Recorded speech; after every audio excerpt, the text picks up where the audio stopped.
Hi, everyone. Harry here to talk about an important letter sent by generations of former assistant U.S. attorneys in the office of the District of Columbia, the single biggest office in the Department of Justice, against the nomination of Ed Martin Jr., or against the confirmation he has been nominated by Trump. The state of play, many U.S. attorneys, most have gone through. He uniquely is being held up. He has done so many things, and he is so lacking in experience that he is giving some Republican members of the Senate and maybe the Judiciary Committee kind of the cold sweats of whether to go forward with him. And in this context, this obviously controversial context where again and again, the administration was able to ram through by the skin of their teeth controversial nominees. I'm thinking Hegseth. I'm thinking Kennedy, RFK. I'm thinking Hubbard. We have this sort of final frontier of Ed Martin Jr.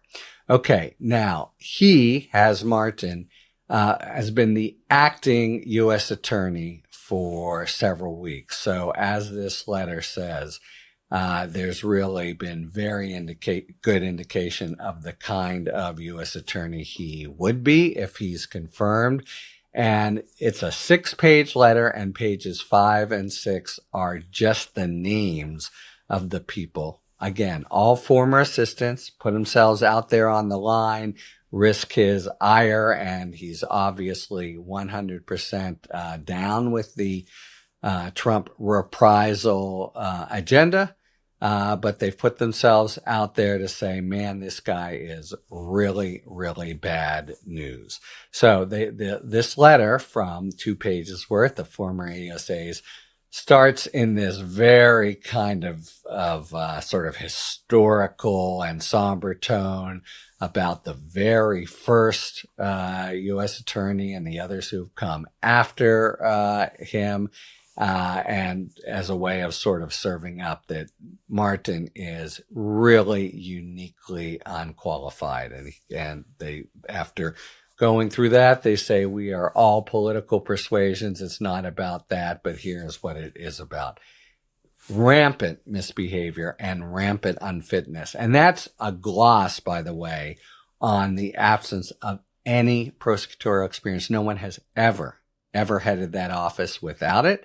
And he is 100%, is Martin, a rube, and he shows it rather than sort of sitting back and trying to learn. He's instead advanced himself, inserted himself into controversies or created them that anyone with any sense would shy away from, especially when you're a nominee. You haven't even been confirmed yet. You know, we can only guess at what more he would do once he has the protection of having been confirmed. But the core of the letter, so they go through the history, they go through where we're all bipartisan, and then they go through his lack of experience. But then the heart of it is like, this guy has a list, a mile long of just improper things he has done since being in office. Other things, remember, have now been uncovered, things having to do with this guy's a political figure. He was chief of staff to the governor of Missouri, but he's come out with all kinds of things he's done vis-a-vis Russia, vis-a-vis January 6th defendants whom he represented, and then proceeded to be on the other side of once he went into the office. Flagrant violation of conflict rules that anyone would know. But here's what the former AUSAs point out. He terminated AUSAs for who were involved in the January 6th cases. You know, whatever you think about the pardons that Trump did on his first day in office, and I've made clear what I think and why they were such a travesty, the idea that AUSAs who were doing their job now deserve to be terminated for having worked on these clearly righteous cases that nevertheless were scuttled based on pardons. That is just, completely offensive to DOJ values. AUSAs here are doing their job without fear or favor. a new administration comes in and says, oh, we have to, these actually were patriots. You didn't know it at the time, you AUSAs, but you prosecuted people that we love or whatever. That is no argument for firing them. Then he's investigated AUSAs who have done the same, notwithstanding that all the charges were upheld by judges in the District of Columbia where he would sit. He's done all kinds of improper public commentary about pending investigations, something that's strictly forbidden. Here's something that is really stuck in my craw. He sends out these letters apropos of nothing to members of Congress, Democrats always, or to other people that just say, it has come to my attention that blah, blah, blah, or you might have said this, you must respond to me immediately, and time is of the essence. Complete jerk-off move. He has no authority. If the United States wants to convene a grand jury and figure things out and then speak with charges, and the people they're speaking against then have lawyers and due process, it's fine. But this kind of complete sort of almost inquisition atmosphere of it's come to my attention, blah, blah, blah, and you must respond to me. He actually tried, we now know, to convene a grand jury investigation about Schumer, and the people in the office completely, revolted over that, including the longtime head of the criminal division in the office who quit. Serious conflicts of interest. I've talked about that personally, moving to dismiss a criminal case where he had represented the defendant. Let me just say that again.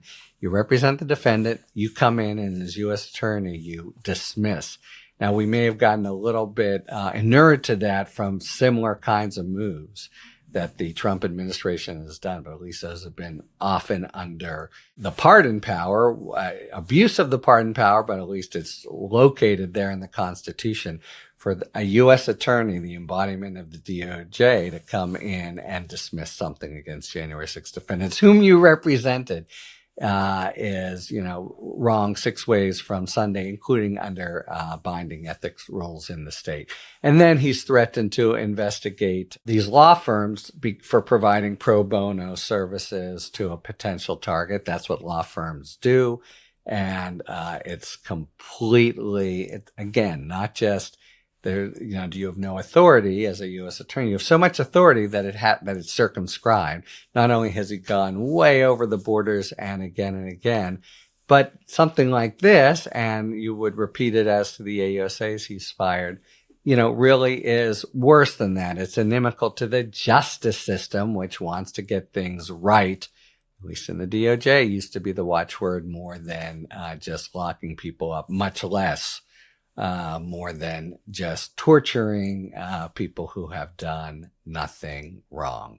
So, those are just the sort of headlines of Martin's misconduct as U.S. attorney. There's a whole line of other stuff he's done that seems suspect. That's some of the conduct that seems to have given a couple members of the Judiciary Committee on the Republican side real nervousness. The question is, will it be strong enough? How would it work? Probably Lindsey Graham, the guy on the Judiciary Committee who seems closest to the White House, would walk on over and say, we're just not going to have the votes to get Martin out of committee. And if he's not out of committee, he's not going to get confirmed. So that's the fight people are at now. No hearing has been scheduled yet because of, these pretty serious allegations. These guys end with, this is an act of conscience and an expression of principle. We are all called on in these days to, fight for the full and fair administration of justice. And we just cannot, in good conscience and as a matter of principle, support this guy. He should not be, the letter ends, the next U.S. Attorney for the District of Columbia. And then there ensues literally 2 pages of signatures dating back, I'm just eyeballing now, but we're into the 60s of people who were AUSAs in these offices.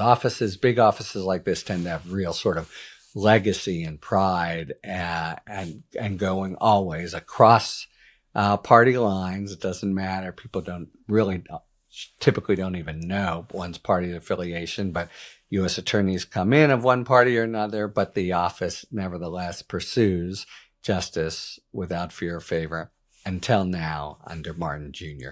So this would be a travesty where he confirmed it all comes down to, erosion of support among a few, one, maybe two members of the Judiciary Committee on the Republican side. So we'll see if it's scuttled. But this guy, even in the context of the overall DOJ, which is, as I've said before, a disaster area now, this guy is total bad news. So keep your eyes focused on what happens with that nomination. But this is a very strong AUSA is going back on both parties to the 60s, saying this guy shouldn't be U.S. attorney.